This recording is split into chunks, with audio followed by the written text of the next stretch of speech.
आपण बघत आहोत डोंगेश्वरी पर्वत। याच ठिकाणी सिद्धार्थ गौतम याने खडतर अशी 6 वर्षे तपश्चर्या केली। ते ठिकाण आहे डोंगेश्वरी पर्वत आणि आपल्या धम्मसहलीतील सर्व उपासक या ठिकाणी डोंगेश्वरी पर्वताला भेट देण्यासाठी या ठिकाणी उपासकांनी त्रिशरण पंचशील ग्रहण करून या ठिकाणी 5 मिनिटं सर्वांनी ध्यान केलेलं आहे। आपण बघत आहोत हा संपूर्ण डोंगेश्वरी पर्वतावरील हा परिसर आहे। या ठिकाणी देश विदेशातील बौद्ध भिक्खू मोठ्या प्रमाणावरती बौद्ध उपासक उपासिका बौद्ध भिक्खू या ठिकाणी येऊन भगवंताला अभिवादन करतात। आपल्या ऐतिहासिक दौलताबाद येथील हे पारवे साहेब आहेत, आपल्या धम्मसहलीमध्ये सहभागी झालेले आहेत। यांनी सुद्धा या ठिकाणी डोंगेश्वरी पर्वत ज्या ठिकाणी भगवंतांनी 6 वर्ष तपश्चर्या केली त्या ठिकाणी सुद्धा त्यांनी या ठिकाणी भेट दिलेली आहे। सोबत आमचे हे सदावर्ती साहेब आहेत, हे सुद्धा आपल्या धम्मसहलीमध्ये सहभागी झालेले आहेत आणि सोबतचे आमचे भदरगे साहेब आहेत, यांनी सुद्धा धम्मसहलीमध्ये सहभाग घेतला आणि या ठिकाणी संपूर्ण ज्या ठिकाणी तथागतांनी खडतर अशी 6 वर्ष तपश्चर्या केली त्या ठिकाणाला भेट देऊन खऱ्या अर्थानं ते जीवनामध्ये धन्य ठरलेत असंच म्हणावं लागेल।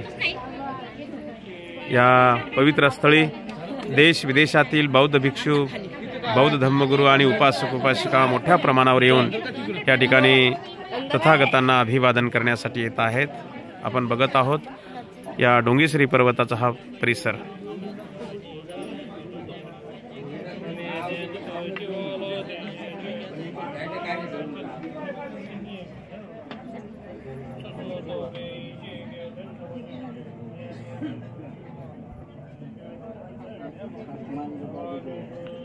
या ठिकाणी बाहेर तिबेटियन आणि देश विदेशातले वेगवेगळे प्रथेनं पूजा करतात। त्या पद्धतीने या ठिकाणी दिवे जाळून या ठिकाणी त्यांनी पूजन केलेलं आहे। आपण बघत आहोत हे सर्व तिबेटियन भिक्खूंनी उपासक उपासिकांनी हे पूजन केलेलं आहे।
चला खाली खाली खाली तिकडे खाली खाली पायर तिकडे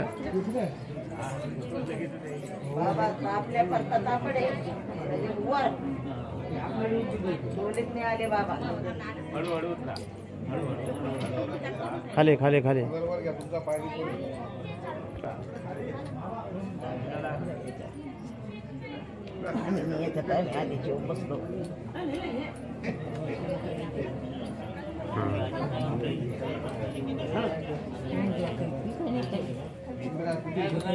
काही नाही काही नाही।